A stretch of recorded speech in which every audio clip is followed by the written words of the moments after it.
We haven't approved any final. This is a call to order for the Monday, October 14th, 2024, City of Canal Winchester Planning and Zoning meeting. Mr. Deeds, roll call, please. Mr. Ritchie? Yes. Mr. Willenthaler? Yes. Mr. Donahue? Present. Ms. Gooden? Present. Ms. McDonald? Here. Mr. Deeds? Here. Mr. Fosgrove? Present. Time in 7 o'clock p.m. I'll now need approval of our meeting minutes from September 9th. So moved. Second. Motion made by Mr. Paulsgrove, second by Mr. Ritchie. Roll call, please. Mr. Ritchie? Yes. Mr. Willenthaler? Yes. Mr. Donahue? Yes. Ms. Gooden? Yes. Ms. McDonald? Yes. Mr. Deeds? Technically, am I supposed to abstain since I wasn't here? You can vote if you've okay. reviewed them. Yes. And Mr. Fosgrove? Yes. Now, this is the time for public comment. So these would be for items that are not on our agenda this evening. So if there's anybody here to speak to items that are not on the agenda, now would be your time. Okay. If you'll be speaking with us this evening, if you're able, could you please stand and raise your right hand? If there's any chance you're going to get up here and speak to us in any sort of capacity. Do you swear to be truthful in the testimony you give and tell the whole truth and nothing but the truth? If so, please say I do. Thank you. And I'll turn it over to staff for our first application. First application for tonight's agenda is variance 24-005. The address of the subject property is 6090 Wilson Drive. The applicant is requesting approval for a variance from Chapter 1157.04, subsection A7, to permit a deck to be located within the rear yard setback. Up on the screen is a location map of the subject property. It consists of 0.23 acres on the north side of Wilson Drive in the gardens of Villages of Westchester. The property is zoned PUD. Surrounding properties to the east, west, and south are all within the gardens of Villages of Westchester and consist of detached single-family homes. The property to the north is the Westchester Golf Course. On the screen here, the site plan, north is to the left, basically behind the rear yard. But this kind of perspective on the property I thought was very important for the discussion on tonight's application. This subject property is a ranch-style dwelling with a walkout basement located on the north side of Wilson Drive. Again, it backs up to the Westchester Golf Course and has a 30-foot rear yard setback. The survey from when the property was constructed in 2022 shows that the home sits on the 30-foot rear property line. The applicant is requesting approval to construct a 12 by 20 deck on the rear of the home. When this home was constructed, there was a rear egress door on the first floor that was installed. However, it was barricaded closed by the builder and did not function for egress purposes. The property owner is requesting to install an elevated wood deck on the outside of this egress, which would include steps down to grade. Chapter 1157 states that the rear yard setback is 30 feet as measured from the rear property line, and further confirm Chapter 1195 clarifies that decks are not accessory structures but are part of the dwelling that they are contiguous of. The applicant's request is up on the screen. Again, they are asking for this variance that would put the deck 22 feet from the rear yard setback. Up on the screen, the left-hand side is the survey that we have on file for the property. The 12 by 20 deck in red showing its location. On the right-hand side of the screen shows context for that property. Again, this does have a walkout basement. The rear egress door is just to the left of this 1/1 window.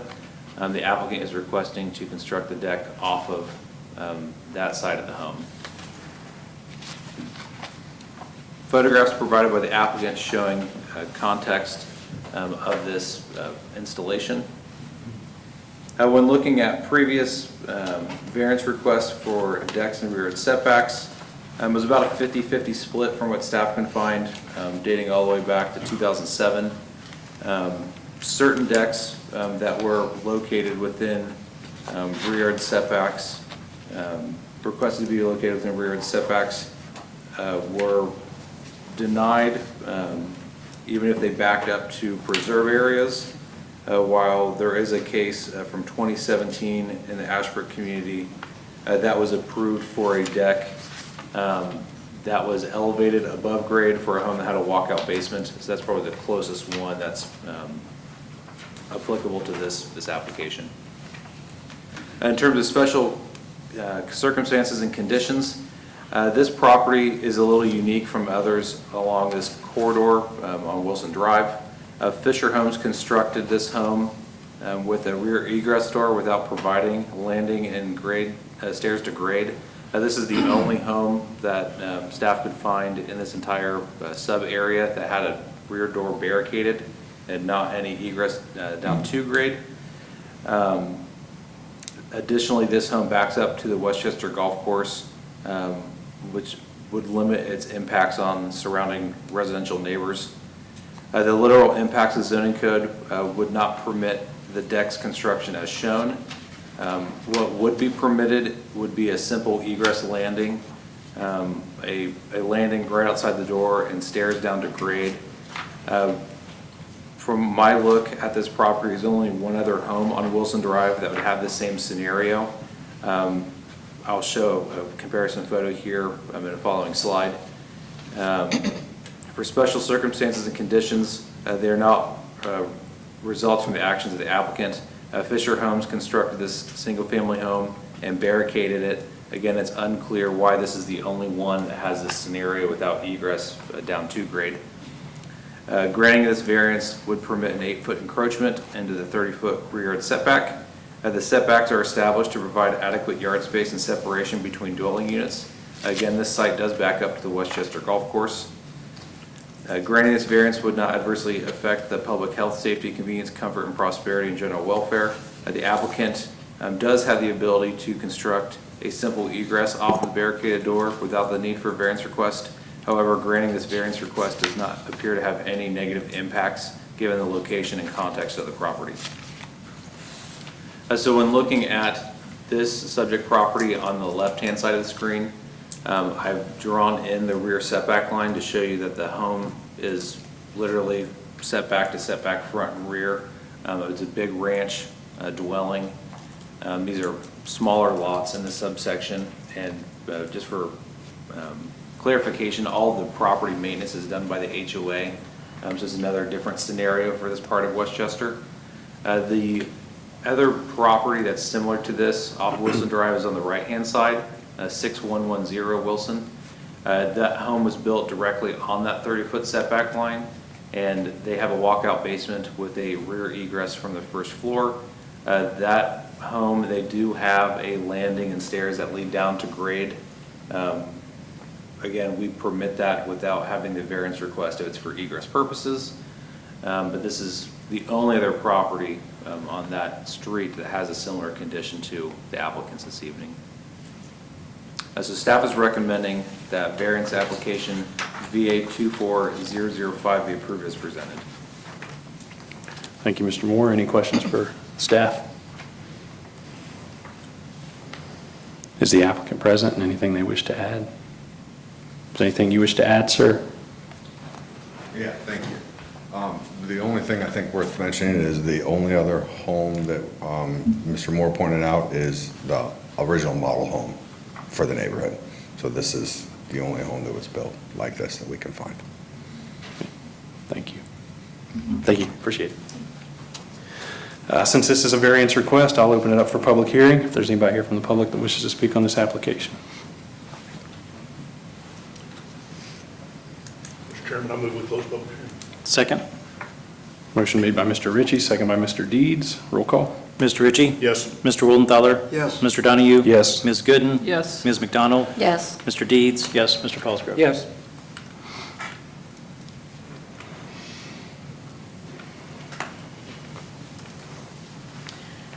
I'd be happy to make a motion that this board consider approval of VA 24-005 as presented and recommended by staff. Second. Motion made by Ms. McDonald, second by Ms. Gooden. Any further discussion? Roll call? Mr. Ritchie? Yes. Mr. Wildenthaler? Yes. Mr. Donahue? Yes. Ms. Gooden? Yes. Ms. McDonald? Yes. Mr. Deeds? Yes. Mr. Pelsgrove? Yes. Variance is approved.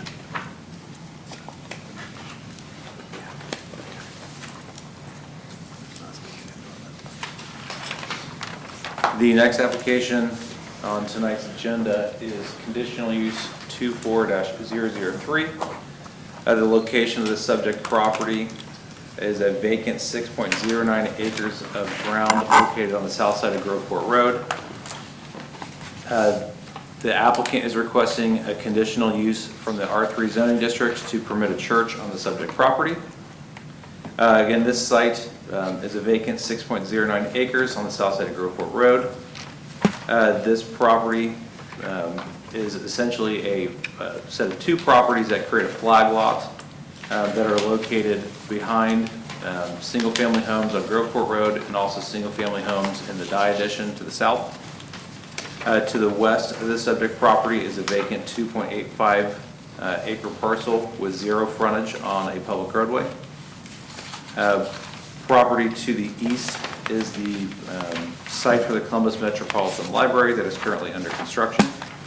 And to the north is the Canal Winchester Food Pantry and the United Homes facility, both zoned multifamily residential. The applicant is requesting variance from chapter 1157 to request for a church to be located on the subject parcel. 1157 has 8 requirements for a church to be located within the R3 zoning district. The first, that the site has to be a minimum of 3 acres. Second, that the minimum lot width at the front build-to line is 300 feet. The lot is adequate to accommodate the required off-street parking for the church based off of our parking chapter. The church is set back from any residential property the distance to the height of the building exclusive of its steeple or spire. The church is accessible to a major arterial in a manner that does not require passage of traffic through local residential streets. There is 1 acre or more per 100 seats. Any accessory living quarters would be a separate conditional use by the Planning and Zoning Commission, and any recreational uses would be a separate conditional use by the Planning and Zoning Commission. The applicant is requesting, for what's up on the screen, a 8,162 square foot facility that would have 250 seats in the sanctuary. The property consists, again, of 2 parcels. One of the parcels having 129.37 feet of frontage on Groveport Road, the second parcel having 0 frontage. With the combined parcels, the frontage on Groveport Road is smaller than the 300 minimum required for that conditional use section in 1157. Given the layout of the property, a driveway would split 2 existing single-family homes, and the placement of the church and associated parking would be located behind a total of 3 single-family homes. They're kind of dashed in on this screen here. The proposed site plan shows the building approximately 41.13 feet away from the neighboring residential lot to the north. Again, plans for the building and the full site plan have not been provided at this time, so the applicant has not indicated that setback based on the height of the church is going to be met. The applicant is showing 72 parking stalls. A minimum of 63 are required based off of the 250 seat capacity that they are showing they're planning on having. The plan also shows mounding between the existing homes and the parking lot to the north. Details for this have not been provided at this time, would be part of a later site development plan approval. Part of this is the section of frontage that I was noted to earlier, the 129.37 feet. Part of the facility also has challenges to public water and sanitary service.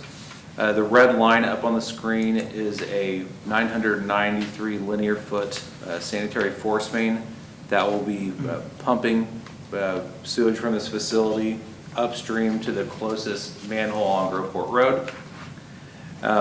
This system that as designed would have to be reviewed to ensure that we still have access to serve these residential homes that are kind of sandwiched in between them in the future. Again, that's an engineering exercise, but something to kind of be aware with the layout as presented. Additionally, the applicant is showing 505 feet of private water service extending from Groveport Road to the building. One of the items that staff noted with this is that the building does not have immediate access to emergency fire hydrant service. So a public fire hydrant or a private hydrant would have to be extended to be within 400 feet of all sides of the building for this use type. And again, one has not been provided on the plans. Chapter 1157, again, has, this is a conditional use with the five conditional use criteria in our code. The proposed use of this church is a conditional use of the R3 zoning district. However, the site, again, does not meet the minimum 300-foot width requirement as stated in 1157. The proposed use is consistent with adjacent land uses, given there are 3 other churches located along this Groveport Road corridor. The 2024 community plan designates this site as mixed-use neighborhood and notes that it is intended to create a transition between Old Town and outlying areas of the city. This corridor would be predominantly residential in nature and would have the potential to accommodate small-scale housing formats. Also the potential to accommodate very small-scale commercial uses that serve neighborhood residents. The proposed facility for a 250-seat church would not adversely impact traffic flow. Again, it'd be very consistent with the other similar uses within the area. The plans show, again, the installation of private force main utilities along Groveport Road, further evaluation of that sewer service and the needs of the existing properties need to be evaluated to ensure it does not impact the ability to serve other properties in the future.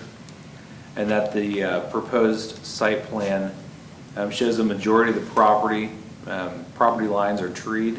The plans that I've overlaid on the arrow here show that they are to remain, but again, without the full site plan, it's unclear if any existing tree loss is anticipated. For the proposed use adversely affecting the public health, safety, convenience, comfort, and general welfare, again, the minimum 300-foot frontage on Groveport Road is not being met. Based on the plans provided, again, the church is being located directly behind several single-family dwellings, and the plans provide cutoff to any future access to the neighboring 2.85 vacant parcel to the west with the placement of the stormwater retention basin. That would be this L-shaped parcel here. So staff is recommending that conditional use application 24003 be denied as presented. Thank you, Mr. Moore. Questions, comments for staff?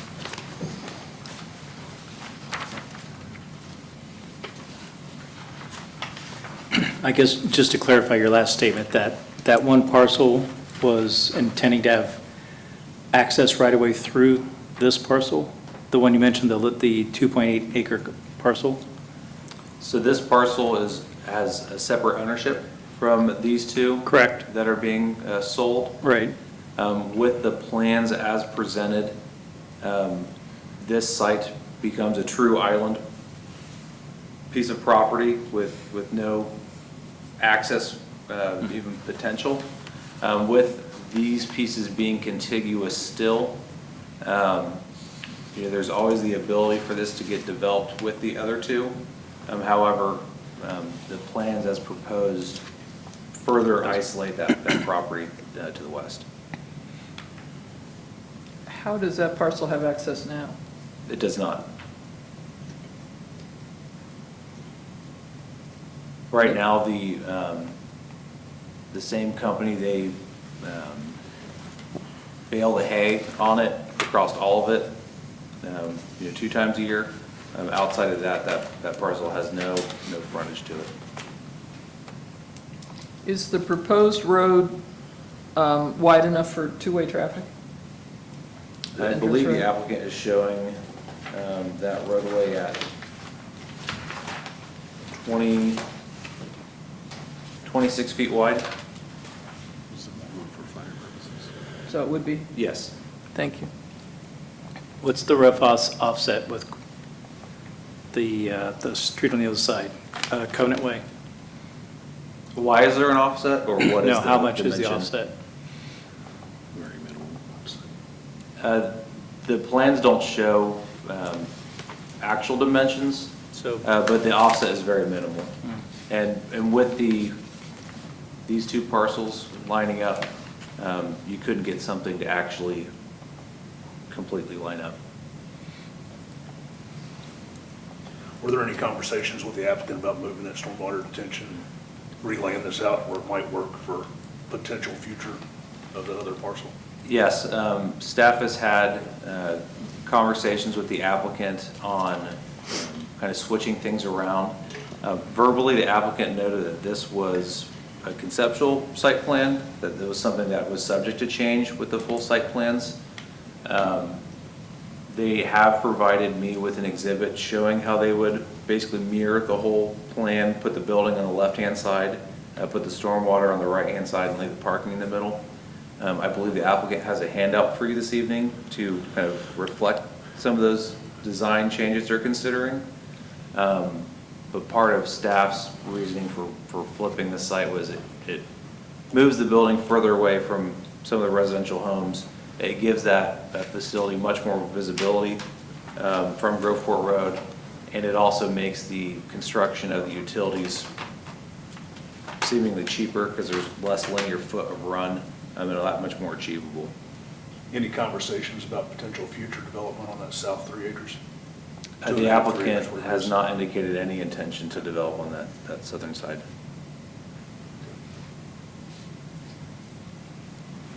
Any other questions for staff?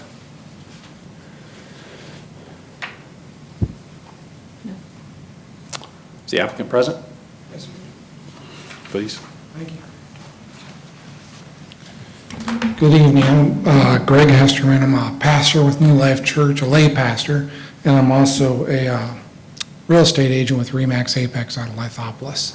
And I've been the one primarily responsible for helping find a property as well as trying to address some of these concerns. I would like permission to share an updated site plan with the council. Sure.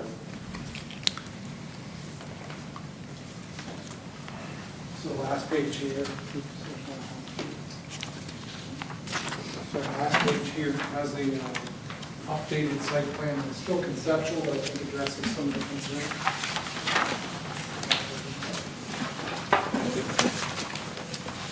Thank you.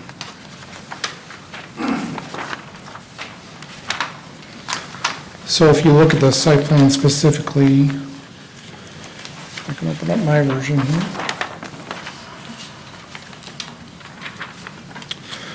We have moved the location of the building to the western side of the property. My concern, so I've been in contact with the same real estate agent has listed the additional 2.8 acres as well as the two parcels that we are in contract on right now. We're not scheduled to close until we get approval from the council as far as the feasibility. She's addressed to me the concern about having a shared drive so whoever does purchase that additional parcel has access to it, and we're definitely open to that. We were trying urgently to get this plan submitted, so I asked our engineer, Craig Stevenson, who's here tonight as well and can answer any questions, to put together a theoretical site plan, and that's what you have up on screen. He was not aware of the concept of a drive there, so moving that retention pond would not be a concern at all. Our biggest challenge as a church is just finding, we've been in Canal, Winchester 25 years. We've been looking for land or a building for 5 years. It is incredibly difficult to find something suitable inside the Canal, Winchester, even mailing address for us to build a church home. Residential home prices, land prices have gone through the roof, as you are well aware. Anything that is a building that's existing is zoned commercial. And for a church, that's a hard nut to crack. So when we found this property, in spite of its challenges, we thought we'd be willing to do our due diligence. We love the location to be near the heart of Canal Winchester, and we love the opportunity to remain here as Canal Winchester Church. So that's one of the things we got on the site plan. The 300-foot requirement, Andrew and I had discussed that probably about 5-6 weeks ago. My understanding, and I believe his at that moment in time, was this did meet the requirement because we didn't understand the measurement was basically along the road frontage, 30 feet from the road easement. So tonight, I'm actually going to ask to table our request so we can have time to actually address that requirement for a variance. So we'll be coming back for a conditional use application to build a church as well as a variance for the lot width requirement. Are there any questions or comments for the applicant while he is here? I have one. Yes, sir. So I am concerned about cutting off the parcel that'll become an island. Sure. And not having a way for that property owner to access that. Have you had any conversations with them about purchasing that land? Well, we explored it. The thing is, we're a church with Sure. limited resources. And, at the current price of what they're listing at, it's just not within our budget. And that's why we were considering to be able to do a shared drive. We want to be good neighbors. I understand some of the other neighbors, the 7 homes that actually touch the lot that we're looking at. I've actually gone out about a week and a half ago, knocked door to door, and just to have the conversation with them. I know there's been a lot of angst over how the library went down. I didn't want to be in that same boat. And thus far, I've actually made contact with 5 of the 7 neighbors, and the feedback's been positive. I've not talked to the owner of that land, I've only talked to his agent.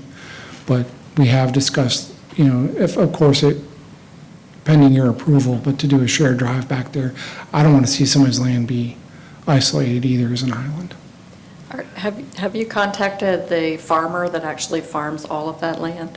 I have not. Is there anything specific you'd like me to ask Well, him, the or- concern that I would have is, are you going to let him farm the southern part of the property, which could be a real benefit for you? And then how is he actually going to access that in order to do the haying that he does Sure. now?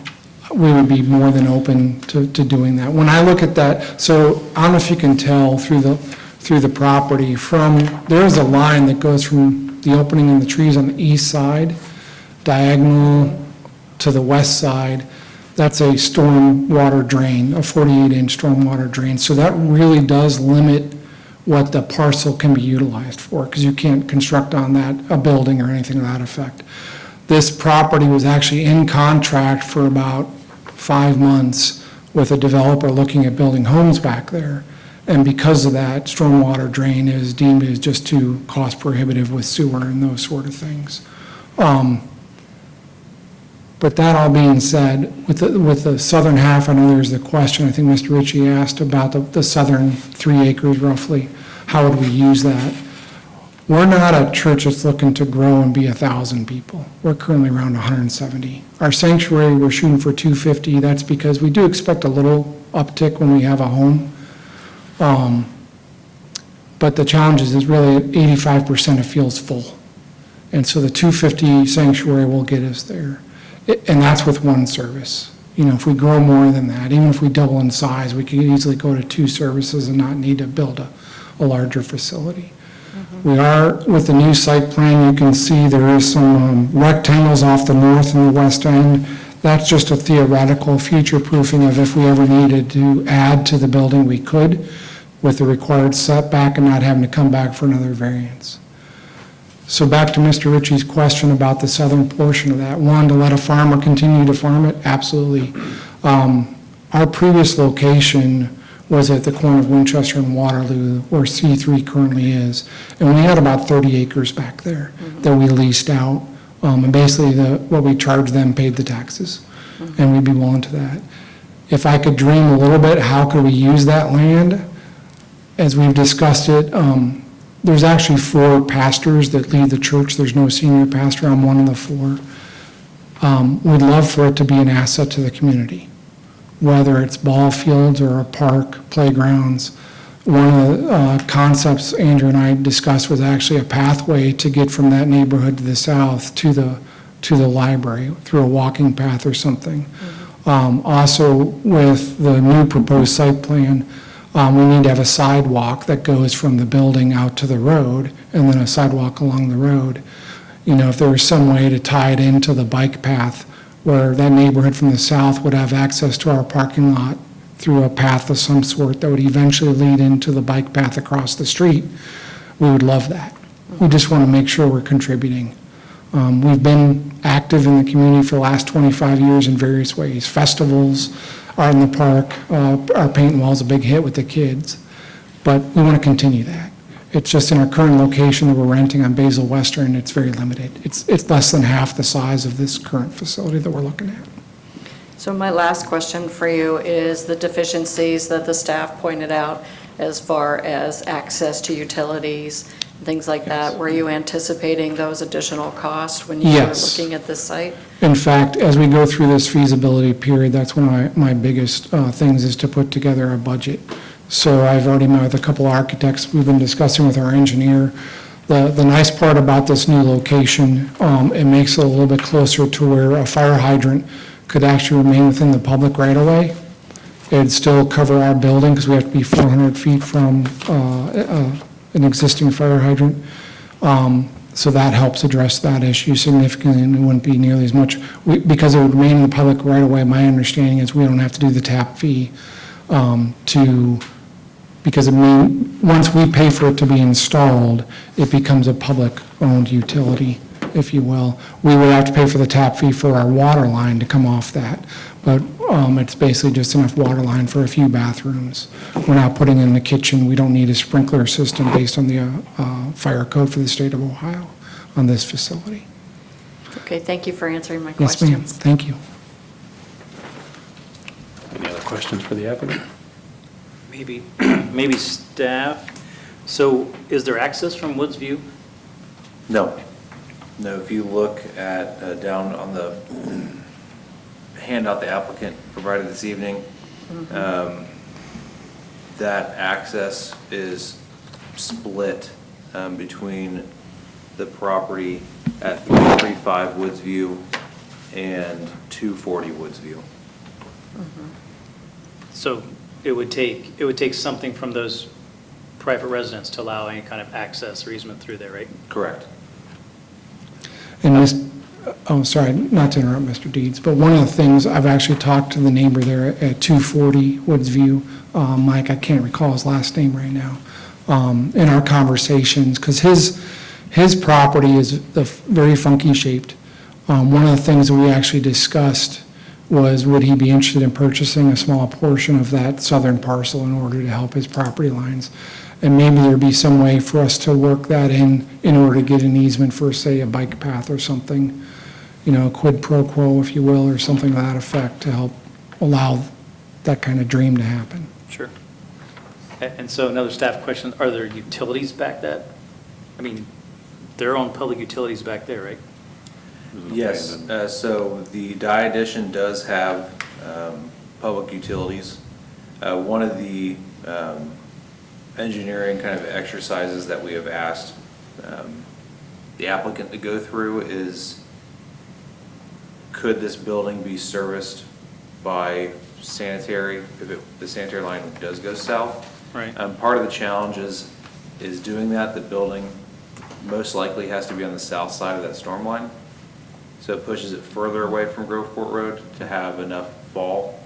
And also, you're not crossing that storm line with your sanitary connection. I think it's something you're still exploring, but the current kind of takeaway is that becomes you move the building further away, obstacle. Additionally, the water would have to come from Groveport Road to serve that site. So while there is ability to, potential to look at it, more than likely, the utilities are going to have to come from the Groveport Road side. Okay. Mr. Deeds, the sewer line or the manhole is actually on the document I gave you, just above the the word new, you can see a little star-shaped thing with a circle in the road. That's the nearest sewer that we could access. But as Andrew spoke about, the access to water, gas, it creates a greater expense for us because we'd have to move so far to the south. I've been back there Woodsview Drive a few times, and it is kind of an awkward semi-dead end, to be built at some point. So I was just curious as to how that was left. So thanks for that. Any other questions for the applicant? I just want to share that I do like the revised layout much better. The other one seemed very closed off to me and very hidden and very uncomfortable. So thank you for the revised look. And our concern too is, I know Mr. Allen, who's here tonight, he and I had a long conversation, just what he's gone through with his experience with the library. And again, we just really want to be good neighbors. We want to make sure there's boundaries, we want to make sure there's no water issues with drainage, because the land does have some challenges with drainage, but we want to make sure those are addressed appropriately. Great. So, thank you. Thank you.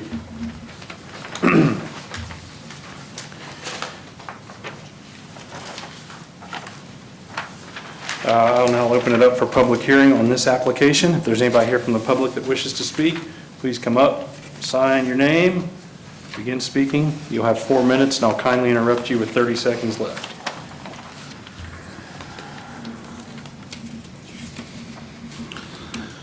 How many churches are currently in a 10-mile radius of this? We know that answer? Sir, you've got 4 minutes to speak, and we can address your answers as a commission following, so. So I think at this point, there's already several churches in that area. I think that by compounding the traffic that comes off of Groveport Road, off of Gender Road, coming down Lithopolis, there's already enough places that we have already.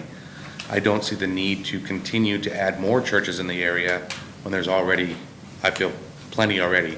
When you try to come down any of those roads on a Sunday morning when all the masses are letting out, it definitely has an issue with traffic. There is no light there, so it's just the cars pulling out. Anyone that goes up Lithopolis Road will know the same thing, people cutting across lanes to get into churches that way. It definitely makes a hazard, that many cars coming in and out of those areas at the exact same time, without any kind of a stoplight or any kind of a signal there. It definitely, I think, poses a safety risk. Okay. And for the record, sir, could you just please state your name? Steve Giles. Thanks, Steve.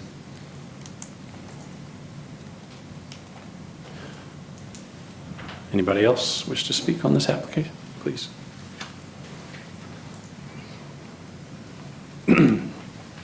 Just please sign in and state your name, and we won't start the timer until you begin to speak.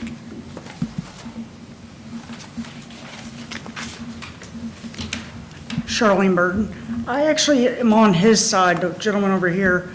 There's at least 2 or 3 churches in that little area already.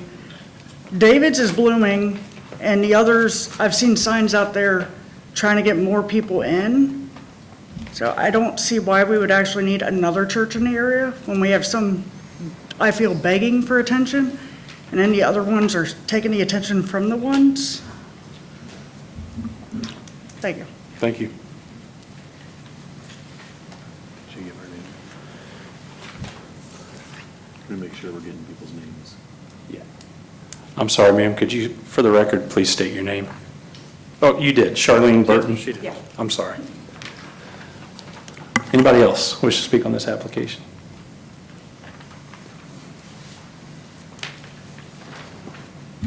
Prior to my 4 minutes, my name is Mike Lorms. I'm the funky, weird property to the south. So get ready to ask all those questions. And I've got kind of 5 thoughts with regard to this. I've recently become more homebound in the last 4 years, and as a result of it, I've had construction all around me. So if we wanted to discuss the potential construction of multifamily residential, multifamily high density, any other type of residential versus a church, I'm on board with a church, one more piece of property around my area. I'm nervous of the fact that any multifamily residential in the area would potentially turn into a thoroughfare coming through Woodsview Drive back to the high school. From that aspect, I get people that go through my yard on a regular basis. either trying to and having the sheriff come and ask if I want to press charges against them because they brought it up the field, or for a number of other reasons. So I do not want to see that become a thoroughfare with any future development. That's my problem. I'm just here to state that. In addition to that, it was nice that Greg made the motion to come and meet with all of the neighbors, so other neighbors may be here.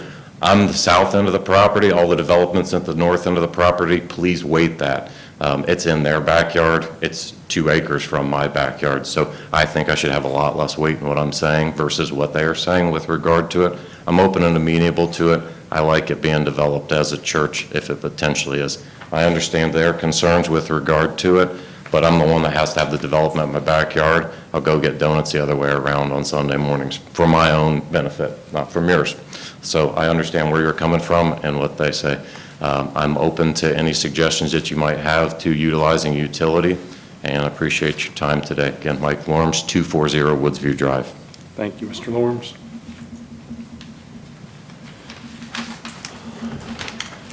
Anybody else wish to speak on this application?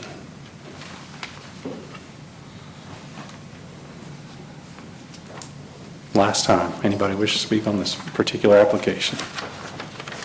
Mr. Chairman, seeing no movement at the mic, I move we close. Second. Motion made by Mr. Ritchie, second by Mr. Deeds. Roll call, please. Mr. Ritchie? Yes. Mr. Willenthaler? Yes. Mr. Donahue? Yes. Ms. Gooden? Yes. Ms. McDonald? Yes. Mr. Deeds, yes. Mr. Pelsgrove? Yes. Okay, so the public hearing was held on this conditional use 24-003. The applicant has asked to table this application this evening, so we'll need a motion to table. Okay, Mr. Chair, I will make a motion that we table conditional use CU-24-003. Second. Motion made by Mr. Deeds, second by Mr. Wildenthaler. Any further discussion? Roll call. Mr. Ritchie? Yes. Mr. Willenthaler? Yes. Mr. Donahue? Yes. Ms. Gooden? Yes. Ms. McDonald? Yes. Mr. Deeds, yes. And Mr. Pelsgrove? Yes. So CU 24-003 has been tabled. Okay, so we've got old business this evening, so we will get through some procedural things here that we have an applicant that has a request for reconsideration of application ZM 24-003. So for such reconsideration to occur, a member of the prevailing side of our commission is required to make that reconsideration. And in the instance of the vote last month, there was 4 of us here, and Mr. Wildenthaler was part of the prevailing side. So Mr. Wildenthaler is the only person that can make the motion to reconsider this application and move it to tonight's agenda. If he is comfortable with evidence and change in facts provided by the applicant in tonight's agenda that were not originally presented last month. So I will now open the floor to Mr. Wildenthaler if he would like to make that motion. Yeah, after the meeting, a week or so after last month's meeting with staff who had met with the applicant, I would move that we reconsider the application. Second. Okay, so Mr. Wildenthaler has moved to move ZM 24-003 for reconsideration. That was seconded by Ms. McDonald. Any further discussion? Roll call, please. Mr. Ritchie? Yes. Mr. Willenthaler? Yes. Mr. Donahue? Yes. Ms. Gooden? Yes. Ms. McDonald? Yes. Mr. Deeds, yes. And Mr. Pelsgrove? Yes. And since only one of those comments. Okay, so to move this to tonight's agenda, the planning and zoning rules, so Rule 13B needs approval from the commission in a supermajority, so that means 6 positive votes to move this application to tonight's agenda versus being on the November agenda. So I need a motion from the commission, anybody on the commission, to waive that rule to be approved for reconsideration to be heard this evening. Mr. Chairman, I move we waive Rule 13B and consider the application tonight. Second. Motion made by Mr. Wildenthaler, second by Mr. Ritchie. Roll call? Mr. Ritchie? Yes. Mr. Willenthaler? Yes. Mr. Donahue? Yes. Ms. Gooden? Yes. Ms. McDonald? Yes. Mr. Deeds, yes. Mr. Pelsgrove? Yes. Okay, so we will hear ZM 24-003 this evening as part of the new business in tonight's agenda. So there will be no report from staff, and I will open it up to the applicant to come to the podium and share their request and information on reconsideration this evening of this application. And Mr. Severin, is there anything procedurally that we need to do in addition to this? Okay, thank you. Thank you, members of the commission. My name is David Hodge. I am an attorney at the law firm Underhill and Hodge here this evening on behalf of the applicant Wilcox Communities. With me to my left is Jonathan Wilcox with Wilcox Communities, and Todd Ferris, landscape architect at Ferris Planning Design, who is largely responsible for the robust booklet that you've all been provided related to this rezoning proposal. I'd also like to thank the commission before we get started for the procedural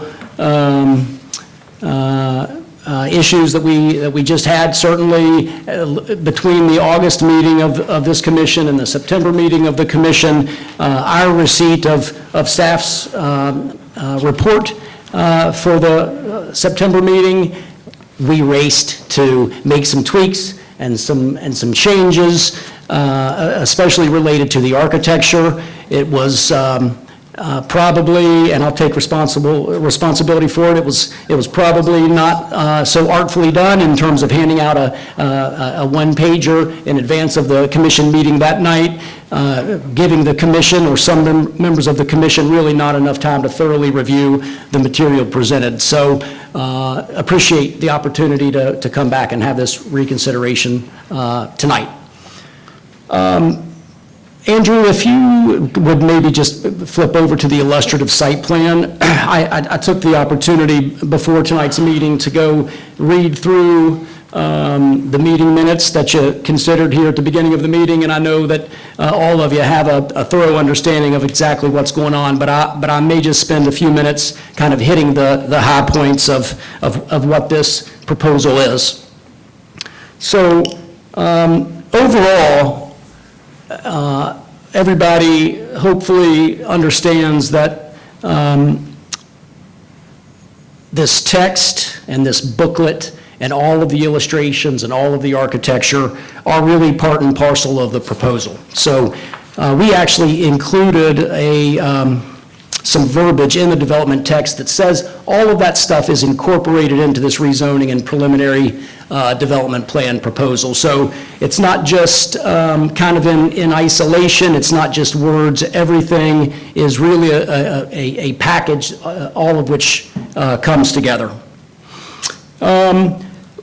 Early on, and certainly those of you that were here at the August meeting will remember that there was some criticism from staff that we lacked some uniformity on this proposal. So we came in and really worked hard, actually late nights and through the weekend, mostly with Todd Ferris and his staff and me and Chris Moore that worked for Jonathan Wilcox, to put together a proposal that incorporated those uniform standards and brought the text together. So we incorporated all of that, not just into the text, but also into the site plan, the landscape plans, et cetera.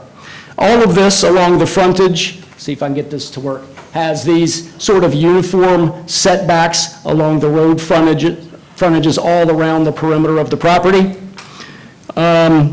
There's crossbuck horse fencing that goes all along the edge of the property, so that's wood horse fencing. I think we committed to paint that black with the crossbuck element to create some uniformity as you drive all three of the roads that are along the frontage here. We came into all of the entryways. Sorry, Jonathan, I just hit you in the back of the head with the laser. All of the entries into the site and came in and created a uniform set of signage, a uniform set of landscaping, some ornamental elements, as Andrew just put up on the screen here. The finer details of that will get ironed out with the development plan as a later phase of this. but we came in and created some standards here to, again, unify this along the exterior portion of the development along the road frontages. Architecture, and this is one that, maybe we were a little slow to incorporate, eventually did incorporate. We were asked to create some consistent architecture across all of these sub-areas. Staff was kind enough to provide some suggestions about what that needs to be, and we have since incorporated those into the text. All of you have that in front of you tonight. Along with this kind of, as Andrew has on the screen there. And we can go into, specific details of that if anybody's got questions. I'm just going to kind of hit it from 10,000 here, Andrew, and then we can get into some question and answer. If you could go back to the overall illustrative plan. We've really been thoughtful in terms of another unifying element here, and that is to come in and create some shared use paths all along the development. So we have actually 10,000 linear feet of shared use paths throughout this, and that's in addition to the sidewalks that'll occur on both sides of streets. So all of this gets tied together. If you're living in a house, you can go walk all over this. If you're living in one of the apartment homes, you can walk all over this. You can walk into this from the commercial out at the corner. We've been very thoughtful, and actually your code requires us to take very seriously the Lyle Creek, which bisects this site, in terms of preservation of Lyle Creek, in terms of preservation of the abundance of trees that are along Lyle Creek, and we've incorporated that into our site plan. You see this open space plan. I think we have 35, maybe slightly more than 35% of the property overall is preserved in open space, and that actually exceeds the requirement by about 10% for our open space preservation here. We have significant tree preservation there along Lyle Creek, and in addition to that, your code requires that you come in and do significant landscaping. We do have a slight divergence to that based upon the type of development we're doing, but we are planting lots and lots and lots of trees here, really so many trees that there's no place else to fit the additional trees, any additional trees to strictly comply with the code. Up on the northern side of the site, we are creating a new park for the community. In that park, there are some overlooks that are incorporated for the pond. There are these gazebos, which we've committed to build and committed to a minimum size, and some sort of bench seating. The trail connects up into there, so it's intended to be kind of a passive open space, but all of the various development types that are in the proposal can access up to that new park. Another really important element, and certainly something that may have been a little overlooked at the last meeting, was the fact that development of this property unlocks the ability for some additional land in the immediate vicinity to develop. This is out of your comprehensive plan. You see our site there at the kind of the three corners. Down from there, the comp plan shows some growth to the south, some growth to the west, some growth up on the north side of Hayes Road, and actually some growth off-site to the east of Oregon Road. This development unlocks that growth because it gets utilities down through the site to open that up. We also come in and improve the roads to unlock that development. There are already conversations that are occurring with some of the owners to the west. I think some of those folks are here tonight, and those conversations will certainly continue. The site incorporates connectivity to the property to the west. You see the single-family residential sub-area has street stubs going over to the west into that, so the expectation is that there could be some additional single-family development that happens there. We are in the midst of a traffic impact study, and that tells us what road improvements need to be made.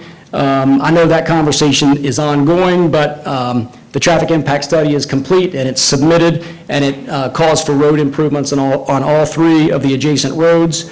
I know the question got asked last month, who makes those? And the answer is that the developer makes those road improvements. So that doesn't become a city expense. Now let's go back over to the illustrative plan. So sub-area A is traditional single-family residential. You see some examples of that on the right side of the screen there. An earlier meeting, we were asked to increase the lot size, which we did by an additional 2 feet. That gave us the ability to increase some side yard setbacks. All of you are very well aware that Canal Winchester has some residential appearance standards, and those residential appearance standards they're difficult. I opened my comments at the previous meeting talking about my involvement with this property over time. The property owner, Dwight Imler, was here. Many of you probably know that years ago, Westport D.R. Horton came through the process. Their proposal was ultimately disapproved. Every other single-family developer in town is interested in this site. They've all looked at this site, be it Pulte, be it D.R. Horton, be it M.I. Homes. And your residential appearance standards really, they just flat dictate a very high level of quality for this single-family residential. And that's what we've committed to in this proposal and in this development text. I consulted with some folks at M.I. Homes before last month's meeting. I asked them what they thought the price point of these single-family homes were going to be. I was told that they would be between $550,000 and $600,000 by the time the homes are finished. So it's really a great addition to the city. The next sub-area B, is the Wilcox sub-area. It's 221 single-story apartment homes. It also includes the park portion that you see up there on the north, on the south side of the road. These are, each have their own two-car garage. They have a private outdoor space. It's amenitized with a clubhouse that's located here as you come off of Lithopolis Road. It's got a dog park. It's got sidewalks that connect to the trail network. It provides the open space and generous landscape buffers throughout. We also, through this, collaborated with staff to increase to improve the architecture on several of these buildings that you can see out from the public road network. So that's a commitment in the text that those particular unit pods have that enhanced architecture. The next sub-area, sub-area C, that is 105 townhomes on 13.75 acres. The text explicitly provides that these are to be a maximum of 2 stories in height. It commits to an architectural character like you see on the right side of the screen. We also provided a carve-out in the text to allow, with a variance, the ability of those townhouses to go to 3 stories, and that would be if somebody came in here and absolutely knocked Planning Commission socks off with an architectural product that you felt would warrant the ability to go up to 3 stories in height, but the base right is 2 stories, and that's provided in the text. We worked really hard on this central green space area. So you see that we have this sort of gathering spot here connected to the trail, bisecting the ponds as kind of a gathering place. You can come out of this trail network, come up through that. The thought is that maybe there would be an opportunity for, a farmer's market there, or food trucks there, or kind of a community gathering spot. We had certainly a different version of this site plan and worked very hard in collaboration with your staff to orient the buildings the way that they are oriented there. Sub-area D is out at the corner, and this, overall really represents a transitional density where you come in with the most intense uses out on the corner, transition back to the townhomes, transition down to the single-story apartment homes, back to the single-family residential, and on to the east and south. Sub-area D, again, worked very hard with your staff to really identify what those uses are going to be. The uses in that sub-area can only be the neighborhood commercial uses from your code, the suburban office uses from your code, and there are a handful of other uses that are really low intensity that are in there only by approval of a conditional use. I could go on. I know that you've all read your meeting minutes. certainly has been a very collaborative process. I think Jonathan and I have been at this for over a year in terms of meeting with various people and working with the owner, working with the design professionals to really get this to a spot where it's acceptable to staff, where it meets the community's 2023 comprehensive plan, and where it really will deliver an elevated product to the city of Canal. So I'm going to stop there. Jonathan, I don't know if you have anything you'd like to add? I think you covered it great. I happily answer questions. Okay. Any questions that anybody has between the three of us, we'll do our best to answer them. Thank you, Mr. Hodge, and appreciate the thoroughness, and I also appreciate what appears to be consistency among all the sub-areas in terms of design that, we've talked about no short of, I think tonight makes 3 times, if my memory serves me right, so thank you. Any questions on this application? So as a reminder for the commission, this is currently zoned Planned Residential District and Exceptional Use, and the proposed zoning change, which is the only application we're talking about here this evening, is to rezone it to Planned Unit District. Last meeting, the preliminary development plan did pass, so we're talking about the reconsideration of the zoning map so that there's a potential positive recommendation to City Council. So this would be a recommendation to City Council. And for the public, we will hold a public hearing for this as well this evening, so bear with us here. Any questions, comments for the applicant? Staff, is there anything you wish to add? No. Okay. I will now open it up for public hearing. Again, time limit's 4 minutes. Please come up, sign in, state your name, and we'll begin the timer when you speak. I'll kindly interrupt you at 3.5 minutes. So if there's anybody that wishes to speak on this application, please sign in and state your name and address before you start speaking. Thank you. Happy to.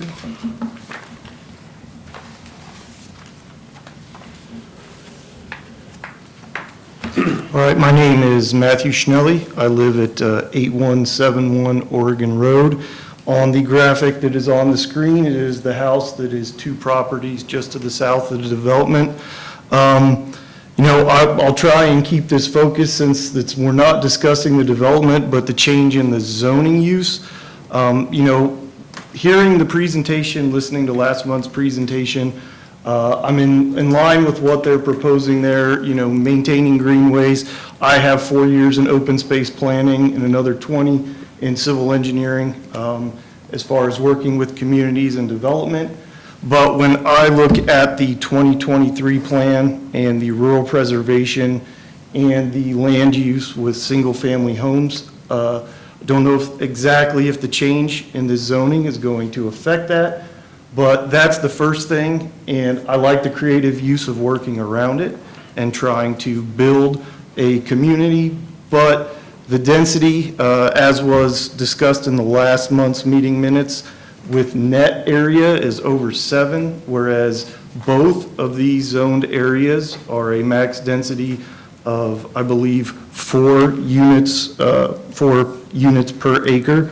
So I see that as a significant load on the transportation and the community in that area. I know that this area, is probably one of the highest density areas or proposed highest density areas in Canal that is outside of the 1.5 mile walking path to a park. I know they're trying to work with building the green space within the area. A lot of it is not really recreational. I mean, I know I'm trying to build a pond with Franklin County on my property. Very hard to get a variance and get that through. I know a drainage pond is a drainage pond. It's nice to look at, but we're talking about communities, recreational access. I've lived on that property since 2008 as an owner. I have a 11-year-old daughter and 13-year-old son who've gone through the Canal School District, and I will not let either of them ride bikes down Oregon Road. I get scared riding down Oregon Road. With that many people in that area and not really a featured park area that has recreational use, I definitely see issues with kids trying to get to the middle school, trying to get up to the neighborhoods that are disconnected. I know that the paths are there in a longer-term use, but I think when it comes to developing this area and discussing rezoning, I think the density is the biggest concern that I have as a long-term Canal resident. And, you know, for a while there, up until 2023, I was just a Franklin County resident who had kids in the Canal School District and did that. But with the 2023 plan, you know, future potential annex, I look forward to it. I would donate the front part of my property as a multi-use trail to promote that connectivity. But I do see this moving forward without the comprehensive changes to Oregon Road and the overall larger development that connects this area to the rest of Canal, a potentially dangerous situation. So I'd like the council to consider that as you move forward. Thank you. Thank you.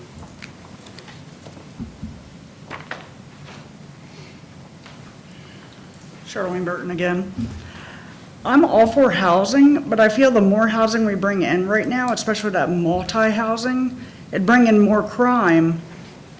I live 10 minutes down the road by car, but I feel it'd bring in a lot more crime, and I have to drive down that way every single day. And like you said, it'd create a lot more traffic. So I don't think that many houses and that land would be a great idea. Thank you.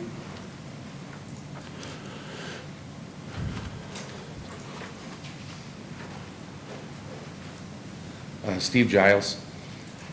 This would be a great development idea in the city of Columbus. This is Canal Winchester.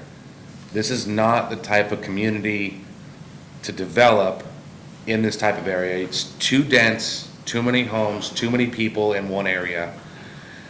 To the point about crime, you're gonna have an increased number of people on top of each other in a very small amount of area. That brings it in. It's not necessarily coming from the community itself, but it brings it in. It welcomes someone to come through, checking car doors in an open parking lot, now checking front doors. We've got a few apartment complexes that are on the outside of Canal Winchester. Those are constantly having problems with crime. And you're constantly seeing, unfortunately, we know of a case that happened recently with Alexis Stakely. I mean, this type of a community is not something that I think that we should expand upon. We live in that area because it's open and it's not dense. And we picked that area for that reason. If they continue to develop it in this way, with homes stacked on top of each other and people stacked on top of each other, it takes away from that beauty, from that openness that we bought into. I have 5 acres. We love it. I'm raising my 4-year-old son in that property. It's amazing. I don't want to live next to an apartment complex. There's a reason why we live here and not in Canal or in Columbus, right? This is a great community for Columbus. It's just not a good community for Canal Winchester. You know, just seems to be against a lot of the ideas and development that I think we should be looking at. Thank you. Anybody else from the public that wishes to speak on this application this evening? Going once. All right, sir, please sign in, state your name and address if you don't mind.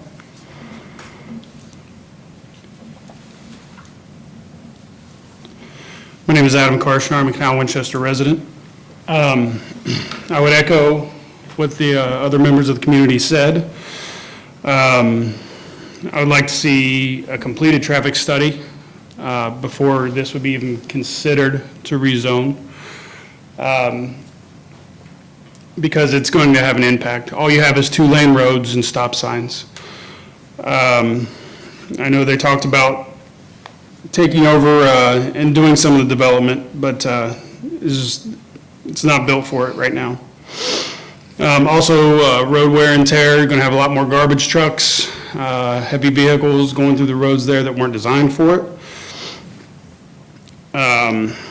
It'll be more of a strain on our emergency services. I haven't seen anything as far as any plans to grow the Madison Township Fire Department or local police forces. As far as water runoff, that is, I believe, Walnut Creek runoff area. There's going to be more water runoff, there's more chances for pollution. One thing that I brought up in the last meeting was schools, and that was not addressed tonight. Overcrowding of the schools is a concern of mine as of right now.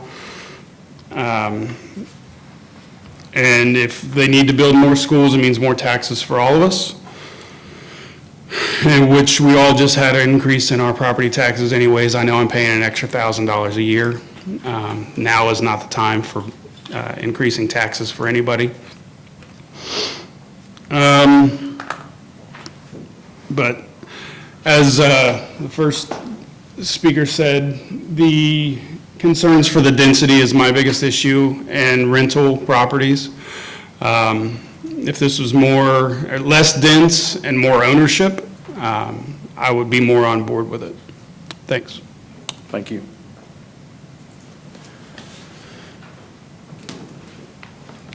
Any other members of the public that wish to speak on this application?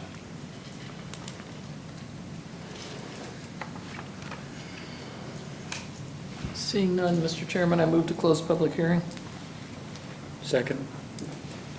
All right, motion made by Ms. Gooden, second by Mr. Paulsgrove. Roll call. Mr. Ritchie? Yes. Mr. Willenthaler? Yes. Mr. Donahue? Yes. Ms. Gooden? Yes. Ms. McDonald? Yes. Mr. Deeds, yes. Mr. Paulsgrove? Yes. So at this time, before we make a motion, I'd like the applicant, if they're able or willing, if you would like to address some of the concerns you heard just directly to the commission, please, and let's say less than 5 minutes if possible. Sure. So the first gentleman spoke about the recently adopted 2023 plan. And we also addressed that in the development text that each of you have a copy of, hopefully in front of you. But under purpose and intent, and this language comes directly out of that Canal Winchester 2023 community plan, it cites the top 3 objectives of the community character and urban design as the following: to support a system of organized and balanced land uses within the community that respects existing neighborhoods and open spaces. And I feel that this proposal before you tonight does an admirable job at meeting that objective. It provides that the community needs to encourage residential development that meets market demand by persons of all ages, income, and household sizes. Again, this is a variety of housing type that kind of comes across the spectrum. You've got single-family residential at $550,000 and up. You've got single-story apartment homes that often end up being sort of age-targeted. It's people that are downsizing, selling their house. Maybe they want a snowbird and not have all of the maintenance obligations. They rent a home at Wilcox Communities, and then they can live half the year in Florida. These are certainly market rate, and it is a business, and so, you know, no question that Wilcox is going to not only build a beautiful product, but they're going to provide beautiful amenities and charge a healthy rent.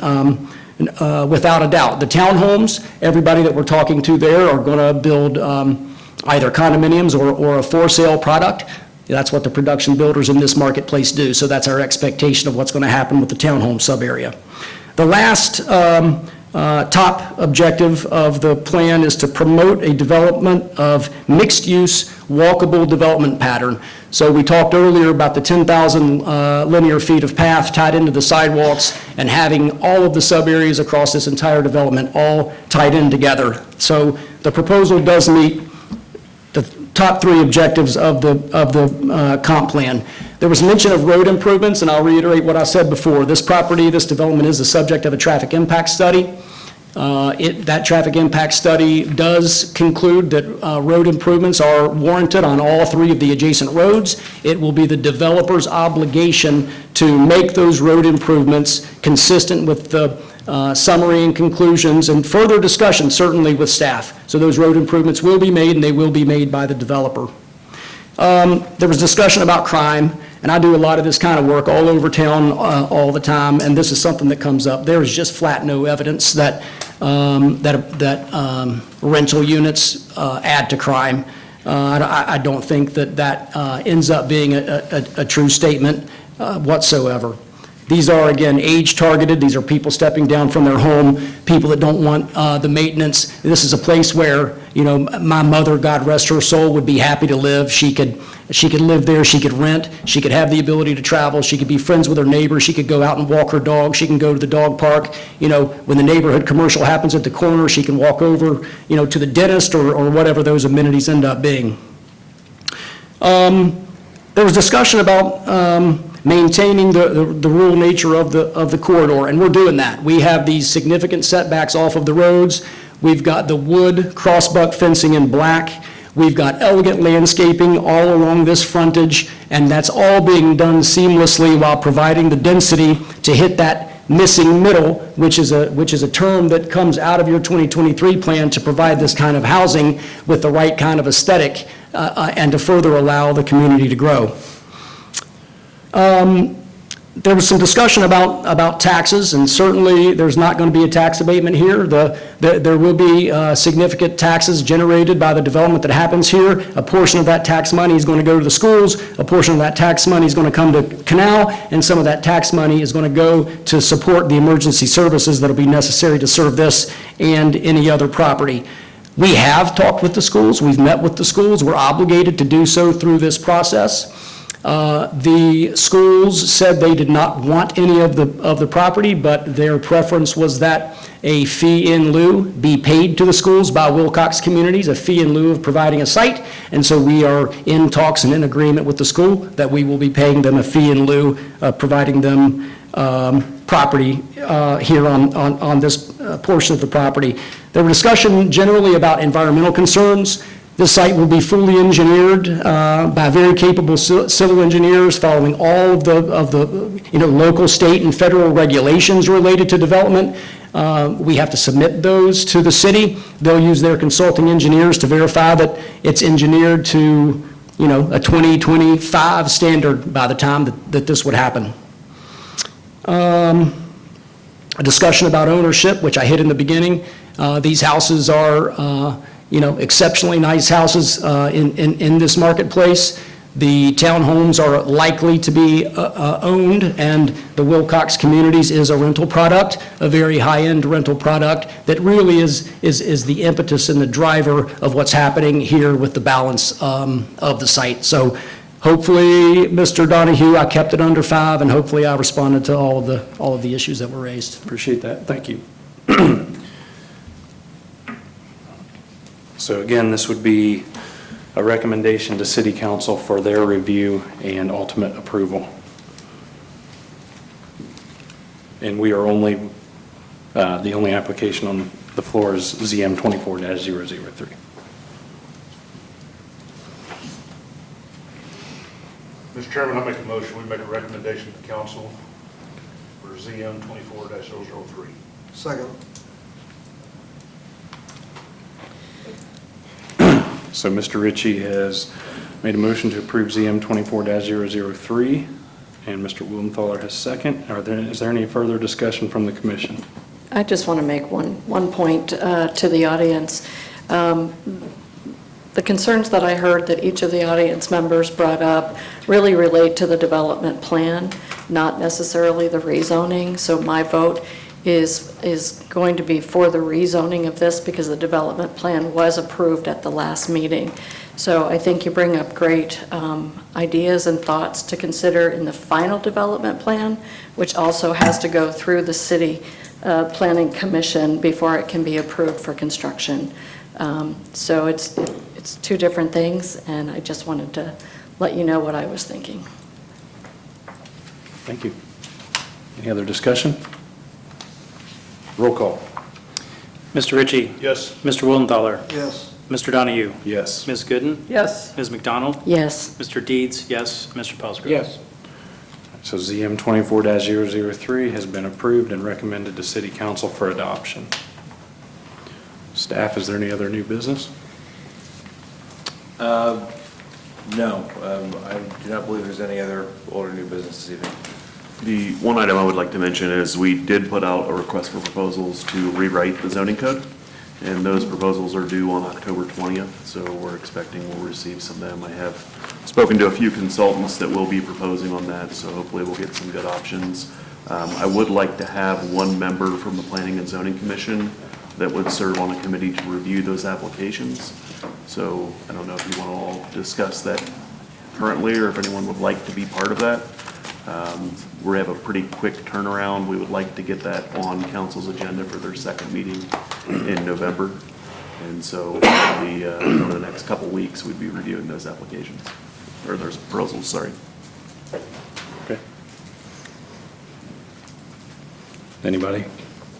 I mean, I'm willing, but is someone else more qualified? I'm willing to do it as well. I'm newly retired, so I have lots of time. So Mr. Hare will follow up with Mr. Deeds and Ms. McDonald after the meeting on that appointment. Thank you. They need a fill in, right? I can try to work it. Just need a motion to adjourn. Mr. Chairman, I move we close. Second. Motion made by Mr. Ritchie, second by Mr. Deeds. Roll call. Mr. Ritchie? Yes. Mr. Wildthaler? Yes. Mr. Donahue? Yes. Ms. Gooden? Yes. Ms. McDonald? Yes. Mr. Deeds, yes. Mr. Paulsgrove? Yes. Timeout 8:21 PM.